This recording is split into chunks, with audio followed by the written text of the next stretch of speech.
Well, good afternoon and welcome to this week's Tro Show, Miami's community newspapers with my friend Grant Miller. It is Tuesday afternoon and well, it's a great day in the big city. Grant? Hey, what's the theme song today, Howard? Today's theme song is Human Touch. Do we have it? Howard? We're working on it. Well, today's very exciting. Got a lot going on. You got a lot of things going on. He got a little nervous earlier. That's why Grant Miller here, Miami Community Newspapers, and Cora Gables is just rocking and rolling. You got to be the city, the businesses. Klutzberger, I spoke to him Monday. To Stephen. And is he a member? He is a great member and a member of our board. He said he had a great Friday. Didn't he say something to the effect of it was probably one of his best Fridays, even pre-pandemic? Yes, it's pretty exciting. So what you're listening to is Bruce Springsteen's Human Touch, and that is in honor of National Hug Day today. And to celebrate the fact that The Boss is back on Broadway, the first Broadway show to open in more than 16 months. And we are thrilled to be welcoming back shows in New York and restaurants and people out and traveling. You know, we've been a great haven for New Yorkers, Californians, New Jerseyites. They've been coming to Florida since we have been open, going back months now. But we're thrilled to have them open. And listen, I love going to New York. I'll be there over the 4th of July weekend and really excited about what's on the horizon. But Grant, you know, it's National Hug Day. Now, have you given out any hugs today? Oh, my God. Let me get up. No, wait. This is how they do it? Oh, it's like a big bear hug. Right. This is like our prom photo. Let's do that again. One more time. That's a good angle, Howard. Wait, this way. That way. There we go, baby. Prom. Did you go to prom? I went to true story. Went to junior prom and to senior prom. So junior prom, a young lady invited me to go to prom in like October. And I really didn't want to accept in October. I wanted to go with this other friend of mine who I really like. Female friend. Yeah, for sure. This was the 80s, first of all. So about a week to 10 days before prom, junior prom, you know, you have to go like rent your tuxedo and everything. And so I had told my mom, I'm like, listen, I'm going with Michelle. I've got to get the tuxedo and everything. So we went to, you know, the mall there in Melbourne. And about 3 or 4 days before the prom, she got grounded. And was not allowed to go to prom. And she got grounded for having relations with the drummer of our, I think of our marching band or something like that. So anyway, I did go to senior prom with my best girlfriend, Colleen Mondor.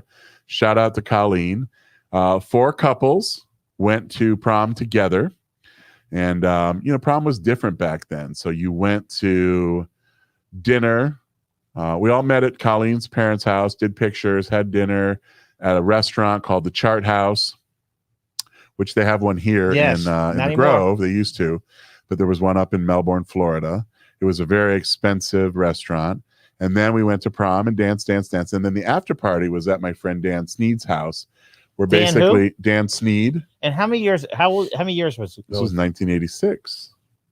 So me and Colleen Mondor, Dan Sneed and his girlfriend, who I can't remember who that was, Randall and his girlfriend Lynn, and I'm pretty sure there was one more couple. And by the end of the evening, the only 2 people really talking to each other were me and Colleen, because we weren't boyfriend girlfriend. We were just really good friends. And so there wasn't a lot of stress. Did you know then? What did I know? I don't know. Oh, about me? I think I had a pretty good inkling, but was not anywhere near acting upon it. Not at all. So because it was in the 80s, or it was 1986, and you know, we didn't know what we know today. I mean, now you just know because social media is there. There are famous people who are out. There are lots of role models. You know, today I got to moderate a panel for the Miami Marlins, which was really great as part of Pride Month. And a guy who was just like a total hero when I was growing up, a guy named Billy Bean, who played baseball for the Detroit Tigers. That's a really good question. I think Billy was an infielder. Can you Google that, Tommy, and find out who Billy Bean Billy Bean, Detroit Tigers, Bean. And he played in big leagues for about 6 years. And then he left baseball, and then he came out after that. And he lived in Miami here for about 15 years. So I got a chance to meet him here. And I'm like, I know you. And so today the panel, the Marlins did, so I'm going to wear my Marlins cap for a moment. Their pride cap here. That's a nice looking cap. Yeah, it's nice. My nephew Taylor got this for me for Pride Month. He's so great. And I wore it today on the panel. But we had Penny Schaefer, Annie Eccles from Lone Depot, Billy and Steve Atkins from the Gay and Lesbian Chamber, a great group. Just awesome to get to moderate that. And more importantly, just to have... What do you moderate? Really just talking to them about their... so that's a different Billy Bean. You have to do the one without the E. That's the Billy Bean from the Oakland Athletics. Right. There he is. He was an outfielder. Yeah. Outfielder. Center field. Still looks amazing. He's super fit. How old does it say he is? 57? Yep. 57. God, I wish I looked that good at 53. You will. You will. I don't now. Anyway, thank you, Miami Marlins. Thank you, Penny Schaefer. Thanks to the whole crew. And I want to thank Billy Bean for letting me fangirl for a few minutes. So let's talk about the Marlins. Yeah. They're doing everything in their power, I think, to draw fans. And they're doing all these different events. Sure. And is it just Miami fans are fickle? Or Miami fans just want winners? Why don't more people go? So I think it's a combination. I also think that, people are still trying to figure out what the best pathway back for them is to large scale events. And even though the Marlins have done a great job of really limiting capacity and making the ballpark incredibly safe, I've been there 2 or 3 times already this season, and it's just been wonderful. I grew up on baseball. The Detroit Tigers are my team. Who's your minor league team? Mud Hens. Where do they play out of? Toledo. So when I go up to see my niece get married in August, my nephew got us tickets to see the Mud Hens play. I haven't seen them play, my gosh, 25, 30 years. But when we do boys weekend, we're also going to see the Savannah Bananas play. Where is that? And they play in Georgia. They play in Savannah, Georgia. Minor league ball stadiums. It's exciting. So let me tell you about the Bananas. So first of all, they're not really minor league. They are independent, like a summer league. So a lot of college kids. Okay, so this is a different league. Go and play. So it's like that movie, Summer Catch. Right. But it's owned by a marketing guy who comes to every single game in a yellow suit. And here's the coolest thing they do. So with your ticket, all you can eat concessions. At Savannah Bananas. The only thing you pay upcharges are like if you get the nachos or the fully loaded tots or whatever like that. But for popcorn and soda. How much is the ticket again? I'm not sure. My nephew got the ticket. But it's crazy. I was in charge of the swag. Wait, really? How much popcorn can you eat? Well, I love popcorn too. I love popcorn too. If I go to a movie and I get one of those big tubs, I can do about a half. Oh, that's it? That's it. So if you and I popcorn then gets in my teeth. Oh, that's the problem with popcorn. Yeah. But when I go to the movies, I get a big popcorn. Yeah. Big water. Yeah. And raisinets or peanuts. I feel like we're the same person. We might be. Because I get how romantic are we? The big water. Howard, what do you think about that? Howard's all on board. I get the big water. I get the big tub because it's refillable. And no butter. Reese's Pieces. That's what I get too. That's my go-to. Wait. Little savory and a little sweet. Wait. No butter. I don't like butter. It's too greasy. I don't mind if they put a little butter on it. I don't go crazy with that. I prefer a little bit of like the white cheddar salt. Could you put comments on, Howard? Coral Gables Chamber. Don't make Howard jealous of our relationship. Yeah, well, I made my move when I got here, and now you're getting in the middle of it. Mark loves hug, not, and soulmates. We are. Who wrote that I love hugs? Not? Is that Morgan? Of course. Give him all the butter. Here's the thing about the office. A lot of butter. I don't do hugs at the office. It's just not appropriate. So okay, we'll keep that in mind. Okay, today is also not a hug day. It's something else. It's also. Hold on, Howard. You know what today is? No, National Camera Day. So Howard, you're like a photographer, right? Yeah. You're good with music and photography. I love photography. I was with a friend of mine yesterday, Cheryl, and she was showing me some great pictures of when she was up in New York a couple of weeks ago. And she kind of did off the beaten path kind of activities. And I said, you know what? This is really cool. Not only because you're showing me things that I haven't always taken advantage of in New York, but you're also showing me this beautiful photography, almost all of it done on her phone. I just bought a Leica camera, top quality Leica camera, and I'm taking that on my trip with me. I'm super excited. Wait, so you're going, your friend's going up there with the family. How many Yeah. in that family? 10.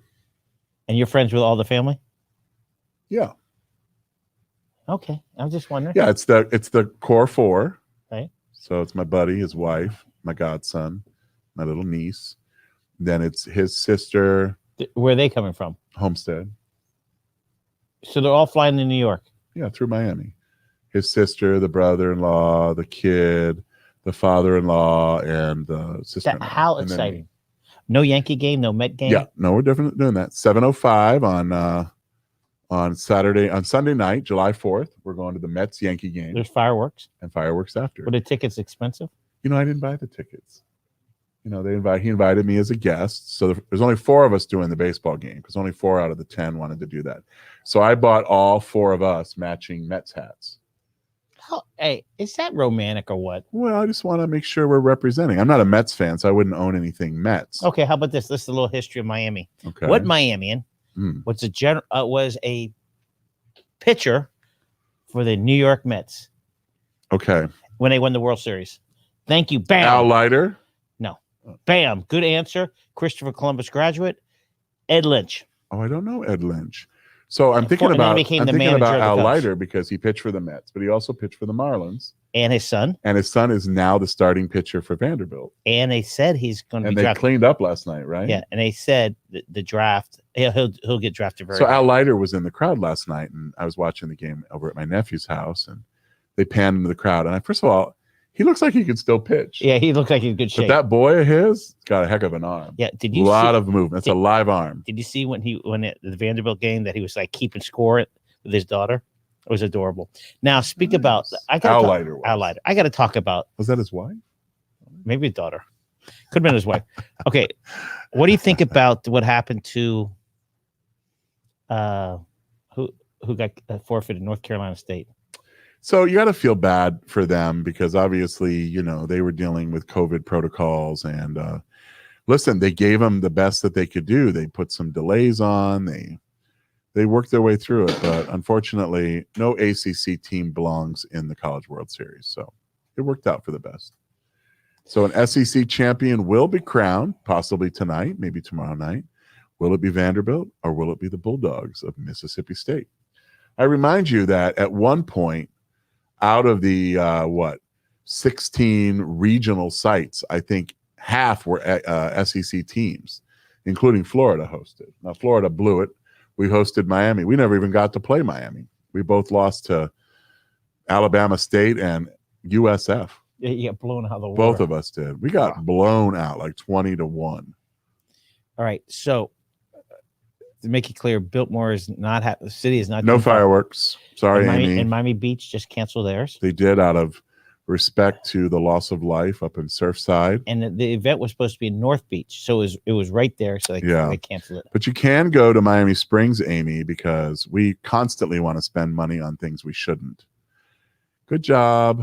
Right, Miami Springs have fireworks. That's They had them last year too. How big can it be? Well, they do it on the golf course, but what people do there is host house parties. And last year on July 4th, that was highly inappropriate, but we persevered because that's what we do. After the commission voted no, the mayor asked for a vote to reconsider and put together a bunch of contingencies, and then they had them. So, okay, Miami Springs is very ahead of everybody. It's impressive. Or completely behind. Yeah. Okay. Speak about Miami Springs. Mm-hmm. To get into Miami Springs, you have to go by Village Gardens, correct? To get Virginia Gardens. Virginia Gardens. If you come in from Northwest 36th Street, sure. Is there, if I remember correctly, there's like a military, a Jeep in front of there. They used to have a tank, army tank. I don't recognize that anymore, and I've lived there 17 years. But it's a cute little neighborhood. The distinction, of course, is we have named streets for birds and Native American tribes, and they have numbers like most of the rest of Miami does. But Virginia Gardens is cute, and they had a longtime mayor that I was a big fan of named Spencer Dino. Spencer Dino. Remember Spencer? Absolutely. And my favorite little hardware store is in Virginia Gardens. It's called Village Hardware. And how many stores are in Village Gardens? In Virginia Gardens, probably not a lot. Let's see. There's one strip there. Well, the Denny's, I think, is in Virginia Gardens. Yes. All right. Your last class. We didn't get to talk about it. It's done. Tuesday was in the books. I turned in all the grades yesterday. I sent all the students a note saying that it was a real honor to have them in class, and I hope that they'll give me some wonderful feedback, because they evaluate all the professors, and got a nice note from 2 students that said it was kind of their favorite class, that it was very interactive and they really appreciated it. And I heard from the program director that he'd heard good things, so I appreciate it. I don't know. To be back. I don't. Next year, you should interview the president of Barry. Yeah, at St. Thomas. Yeah, you know why? Why? What did he do before he was president? Good answer. Athletic director. AD where? Can you Google that, Michael? Michael Allen, Mm-hmm. dean of president of Barry. That's what he did before that. Isn't that interesting? And so was David Armstrong, was an AD. Really? They were both ADs. That's interesting. All right. Oh, like that, Professor Trow. Let's talk about the party we went to. Did we talk about that party we went to? I don't think so. So we talked briefly because it was the night before, but we didn't do it. So talk about it. It was outstanding. Well, it was hosted by Elaine Adler at the Aventura Marketing Council and Chamber, along with Monica Sardui from the Women's Chamber. And there were probably about 100 folks there. It was at level 3 at Aventura Mall. So you, Aaron, and I trekked up there. And, it was a tribute to Bill Talbert, but it was also a networking event. And it's a lovely venue. And they had some wonderful vendors that were there as well, which was really great. Okay, he was the director of athletics for Catholic University. Oh, sure, in Washington, D.C. Huh, interesting, right? And I've never met him, and I'm sure a lot of that has to do with COVID. I had a chance to really bond with Dr. Armstrong, who's fantastic. Yeah, you should meet him. And I would look forward to that. I'm a big fan of all of our university presidents. Yeah, we're very lucky. Miami is just... We have a great group. We have a good rapport with Dr. Frank, obviously with David. I've known Madeline Pumariega for a long time. What about Dr. Rosenberg? Sure. So, all right. So you finished the class. Very happy. Are they inviting you back? I don't know. So the next thing that happens is they do course evaluations with the students. So the 9 students will have a chance to evaluate me as their instructor. So I'm sure it covers a myriad of topics from teaching style, communication. I mean, I had 3 goals. 1 was to get back to teaching. 2 was to put together a great class. We had 9 incredible guest speakers. And 3rd was to really, create a pathway for greater engagement with St. Thomas. I'm a huge fan of the university and its mission. It's the little engine that could, and under David's leadership, there is no limit to the success that they can achieve. This was a school that 3-4 years ago was talking about merging or going under. And they work very closely with the Archbishop and the diocese. It's one of only 8 diocesan universities in the country that are left. And Dr. Armstrong's worked at 2 of them. He was at Thomas More in Kentucky before he came here. More, not 2 Has football there too. He did, and I think he started in athletics, so that's why they hired him as president. He did a great job. Well, teaching is the students don't realize how lucky they are until next year they're going to go, I spoke to this guy. I spoke to this person. I spoke to this person. Listen, what I told them in my departure note from yesterday was, hit me up if you have any questions about your grades. Hit me up if you want any contact with the 9 folks that we spent time with in terms of our guest speakers.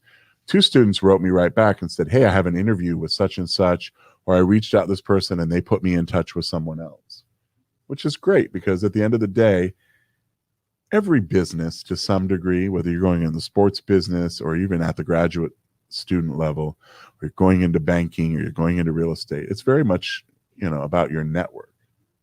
And so what I like about the students is I think they got a bird's eye view of that because all 9 of those people were part of my network. So I got to know Eric Palms when I did consulting for the Orange Bowl. I got to know Eric Woolworth because of my relationship with Kim Stone when she was running the arena. I got to know everybody that came and spoke. Frankie Ruiz was a former, colleague and vendor, and then a student that I spoke to his class when he was in grad school. Let's talk about Eric Palms. He was the trainer at Killian High School, or did he play basketball? He played basketball. And when we went to Florida, he was the student team manager. Right. Tell the under story. Norm Sloan. And so Eric's maybe 2 years older than I am, but Norm Sloan was there when I was a student. And by the way, that is a scholarship position. So, he was never going to be able to play at the Division I level, but he had been very successful. And now his son is on a traveling team and is very good. And he stayed very connected to the University of Florida because he spent a lot of time kind of hanging around. So not only in the basketball program, but he got to know Jeremy Foley, who then went on to be the athletic director. And so he's been able to, like a lot of people who are very good collectors of relationships, really reach out and make a connection. And that's really important. You want to read George Gonzalez's comment? He's right. It says, if you aren't networking, you aren't working. Remember, the major part of networking is the word working. So I always tell people, and I was telling the students this, because they said, well, how did you get to meet them? Because you're not in that industry. And I said, through a network. Everybody here is either 0 or 1 degree of separation. So Eric Palms. Eric's one of those 0 degrees because he and I work directly together. What's crazy is here he is years ago, just a student. What was his title? Student team manager. Student team manager. Now he's in one of the most powerful people in college football. I mean, I would tell you, if there are 1 or 2 other people that rival his standing, it's maybe the head of the Rose Bowl, maybe Sugar Bowl. Right. So he's one of the most powerful people. And I met him. The Orange Bowl's been around since 1935. I became friendly with him because we spoke at one of our luncheons, but one of his high school friends is friends with me. So that's how I met him. Well, not how, but I knew a little bit about him. But it's a funny story is his mom, when he spoke at our luncheon at Anna Capri, he says, my mother loves this restaurant.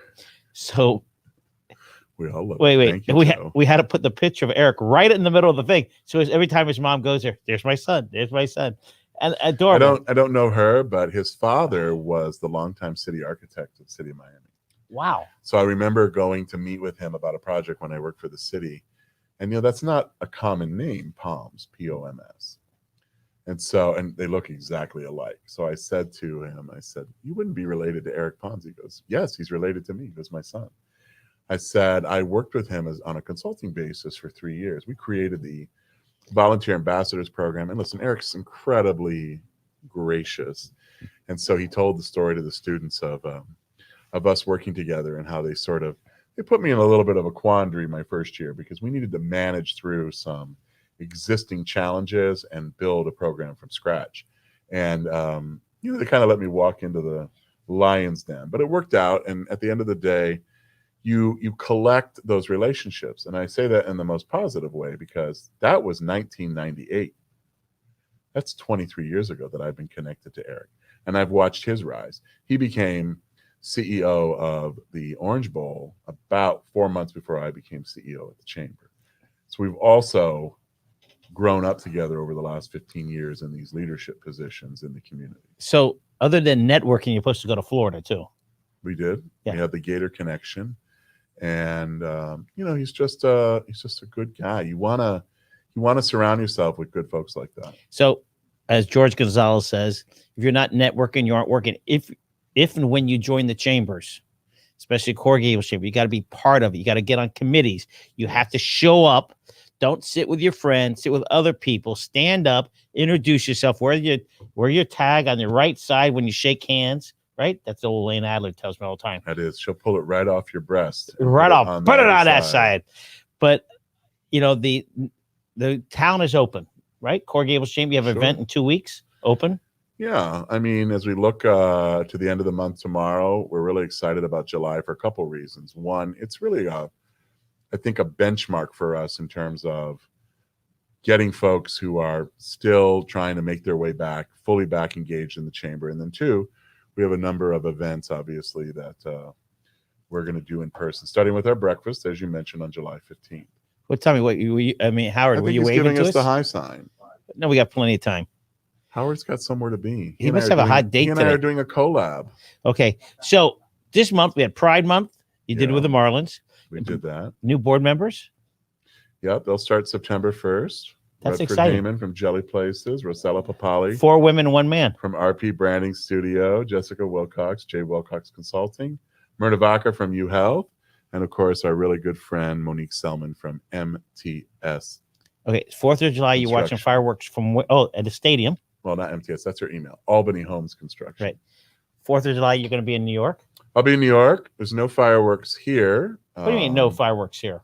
Not in the Gables. I typically go. The chamber usually buys a table, and we participate in the program at the Biltmore. So it's the second year of not that, and I'm a little bit nostalgic. But you know what? It allows me to take a few days off. We're closed on Friday and Monday. I'm giving the staff an extra day off because they've worked a lot of. Okay, starting hours. Tuesday. Oh, speak about starting Tuesday. Everybody's back in the office. Okay, 100%. okay, so let's talk about Jen will sales. be there. Morgan will be there. Erica, the whole kit and caboodle. Let's talk about sales. Yeah. June, how are your sales? So June, we still have about an hour and 15 minutes plus tomorrow. And we're at 28 new members in June, 2 trustees. Wait, you're at 28 now? I'm sorry, 26. 26. God, Wow. I can't read. Sorry, Jen. I didn't mean to put any pressure on you. I think we had 28 last month. So we're pretty close to last year's month or last month's goal. Still looking for some trustees. We need one more trustee. We have one that the check is in transit. So does it arrive today, tomorrow, or does it end up in July? And my staff hates that because I'm like, when it's postmarked. That's when it's we postmarked. They wrote the check. When it arrives. When it arrives. Yeah. Because they could have postmarked it yesterday or 2 days ago. Yeah. So Audrey, let me know, honey. I'm here. I'll go anywhere you want me to go tomorrow. Tomorrow I'm giving my State of the Chamber address. Where? To the board. Where's that? It's on Zoom. Oh, speak about that. Our friend Wayne, I understand you're going to be a trustee this month. We thank you very much. His office is on Ponce. That would be awesome if they upgraded either today or tomorrow. We can take that on a major credit card. But we got a great Bitcoin deal going. You take coins too? I think we would take Bitcoin. We'd figure that out. By the way, our goal for July, 10 trustees. That's the goal. Our whole focus is trustees. So if you're a member, listen to this. You hear what he says?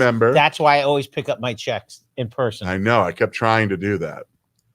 The check is in the mail. I've been hearing that from certain members for a long time. And I'll say to them, Pony Express.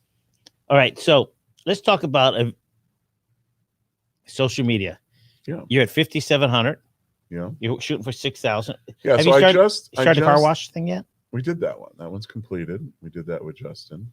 How'd you do that? People, anybody they signed up, then you sent it to them or something? There were a couple of drawings, and Christine handled that in a randomized drawing. Good. So one thing I'll tell you is in doing the State of the Chamber address, I pulled together a lot of data.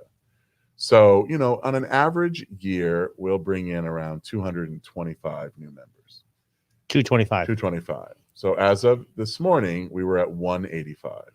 And now part of that is very much COVID disrupted. Well, 100% of that is because I charted it basically June to June. Well, we were deep in COVID last June. So first of all, I think it's incredible that we have achieved that level of success. Retention is still a little bit soft at around 70% when we're normally above 75%. But the real metric on social media is we grew the Instagram by about 1,700 followers. But the number of posts, interactions, and engagement went from about 235,000 over a year to 625,000 during the last year. And all because we put a significant amount of energy and investment into it. And I think people were living via Instagram to stay connected. That's correct. To not only our chamber, but to the outside business world. The outside world. Yeah. There's the Core Gables Chamber. But think about that difference. I mean, it's almost triple. It's 100%. It's 200% more. Yeah. So we're super proud of that. I want to thank Christine. I want to thank Morgan because we were very focused on curating. And so when I tell the board tomorrow and I give them an update, I think I'm the only chamber president that does an annual State of the Chamber address to the board.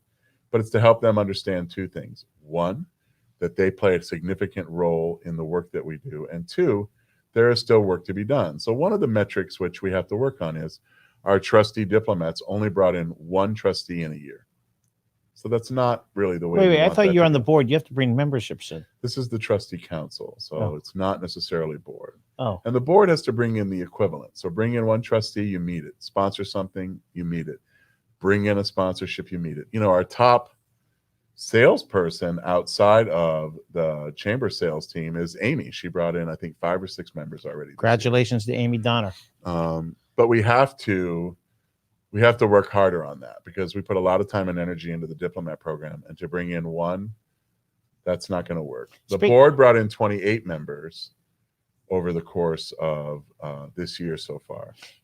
But that's half of what I brought in 36. So I need them to step it up. And then our membership committee did, I think, 6. So we need to set some proper goals. When I met with our team this morning about our budget, I said, let's look at our 2018 numbers, our 2019 numbers, and let's not look at 2020. Vance Lupus just called my favorite state rep. I need him to call me. He never wants to talk to me. We'll call him after the show. All right. So, speak up, members. The dog place, what's it called? Centown. So on LinkedIn, everyone that's a franchisee, CEO, COO, CFO of his company, the franchise, saw it and commented. So congratulations to him. Thank you, Manny. Manny has had the patience of Job. It's been a tough road getting open, but he told me that on that first weekend, they were literally fully committed on Saturday, Sunday, and Monday. Monday, they had something like 37 appointments.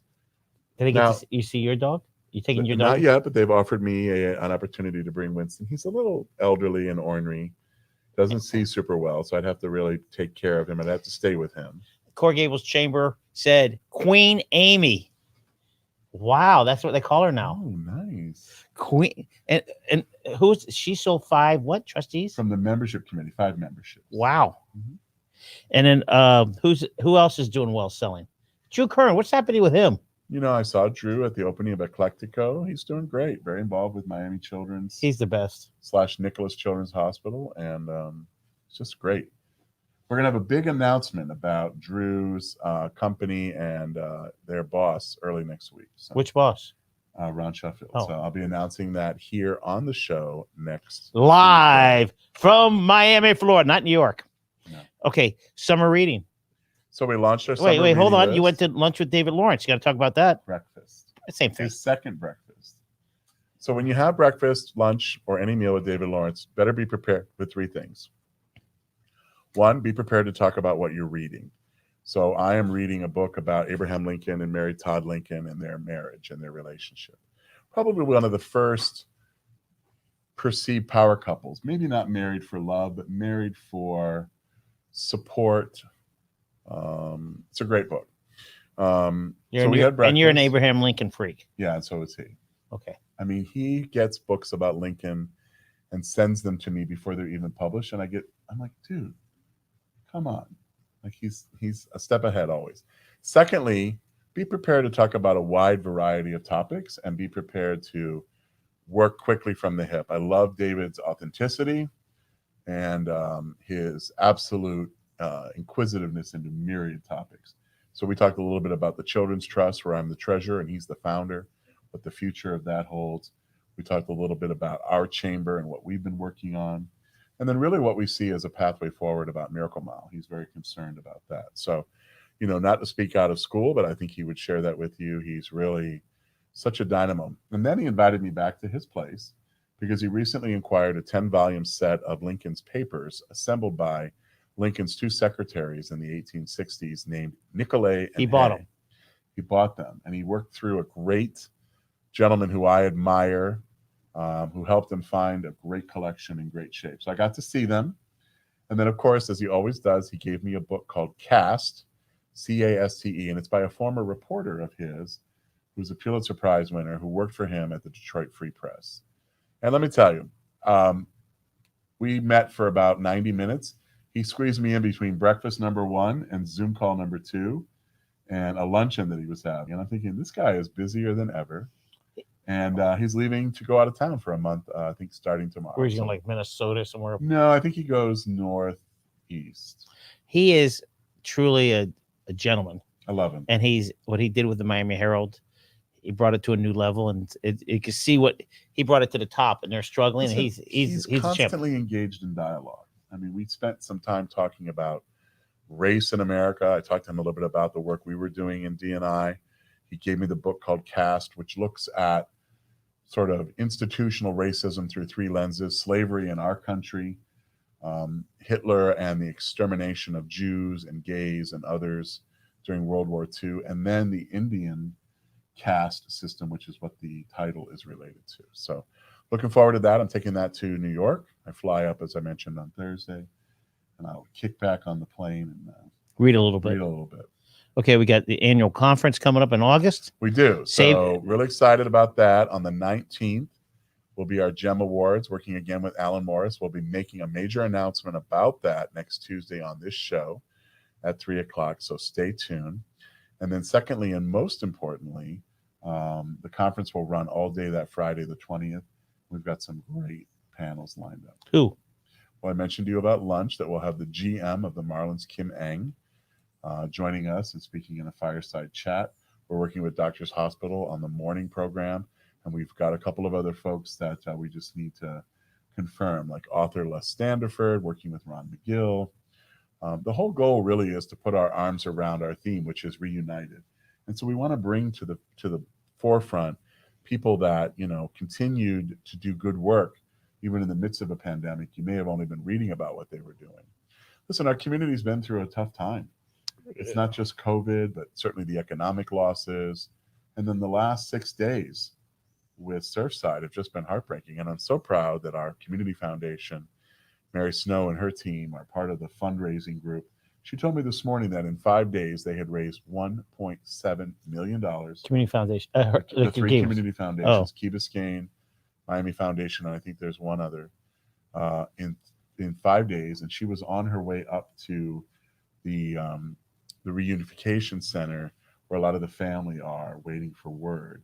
And they're literally giving out money because people have needs. Think about it, most of them, are here waiting, heartbreakingly waiting, and the cost of hotels. And how about the families that not only were in the disaster, but had to be rescued and thankfully survived, but have had no access to their belongings. Correct. And they never have that. I mean, at this point, I think you're talking about full demolition of that building. Absolutely. Now, Coral Gables Chamber, refocus, reengage, realign. So that's part of our reunited theme, is that all the RE words. So we're going to use this time as we come together to reunite, refocus. Well, the song for this year, maybe Howard can pull it up for us, is Reunited and It Feels So Good. I think it's Peaches and Herb, right? Yes. Herb, not Herb. Herb. Smoking Herb. Yeah, that's exactly right. Okay, so we got Fairchild. Let's talk about Fairchild Gardens. We got the Olympics. Jurassic Garden runs through the 18th. Olympic Games are 22 days away. Last night they named the Olympics team for gymnastics. There it is. So tell me, what is your favorite summer sport? The Olympics. Those girls are just beasts. So University of Florida incoming Gator was named an alternate. But I think the opening ceremonies are going to be really early that Friday morning because it's over in Tokyo. So watching the Olympics, what's exciting about Olympics is when the trials, you're not competing against this person. You're competing against yourself. Right, a standard. Right. And it's not like this team against this team. It's like the Olympics. And everybody supports each. I watch the girls come off. And the guys, they come out, they all slap at each other because they're not competing against that person. They're competing. Yeah, and the top 2 or 3 might make the team. There's a great Gator who runs the hurdles named Mike Holloway. Oh, yeah, Mike. We're good friends. And or Grant Holloway. I may have your name. Maybe the coach is Mike Holloway. No relation. He killed it. He set a world record in the semifinal. And I mean, this guy, when you see them. Listen, I don't know much about track and field. I just know that I don't do any track or any field. But to watch them go over those hurdles, and the whole key to that, of course, is what? Staying in your lane, not knocking the hurdle over. Now, the guy that came in second, his last name was Allen. He knocked over 2 or 3, but he was hitting it with the trailing leg. You hit it with that lead leg, you're likely to go down. I have to bring it up. We're off. Howard, did you play any sports? Right. I'm going to get off the Olympics for a second because we got to wrap it up. How about that woman who caused that bike wreck? Oh, my goodness. They're looking for her. Yes. Yeah. So the German player, the German rider who was the first one that caused the mass collision, he put out a tweet and he basically said, listen, we love that the fans come out. We love that you're there supporting and cheering us on. But hey, don't step into the peloton. One, you're likely to get injured or killed yourself. She was lucky she didn't get hurt. Absolutely. Yeah. And She secondly, you're very likely to ruin, end, and disrupt careers. I mean, I don't know if all those guys got back up. How could there were so many? But I've never seen anything like that. That isn't like a blooper reel. All right, let's jump back to Coral Gables Chamber of Commerce. Yeah. The phone number we got, it was just on the screen. Yep. 305-446-1657. We've got a great promotion running right now that'll end tomorrow at 5. Reach out to Jen or myself. We're at 26 members. We'd love to eclipse what we did last month, which was 28. Still looking for that one last elusive trustee. And most importantly, allow us to serve you for the next year. Chambers have always been an important part of the community fabric. But the last 16 months, we've been an essential business, not only because we're there to be a conduit of information, support, and advocacy for your business, but because at the end of the day, we're so proud of our team, our leadership. This has been our finest hour, but only because we were there each and every day serving you. Thank you. Have a great day. Have a great day, everybody.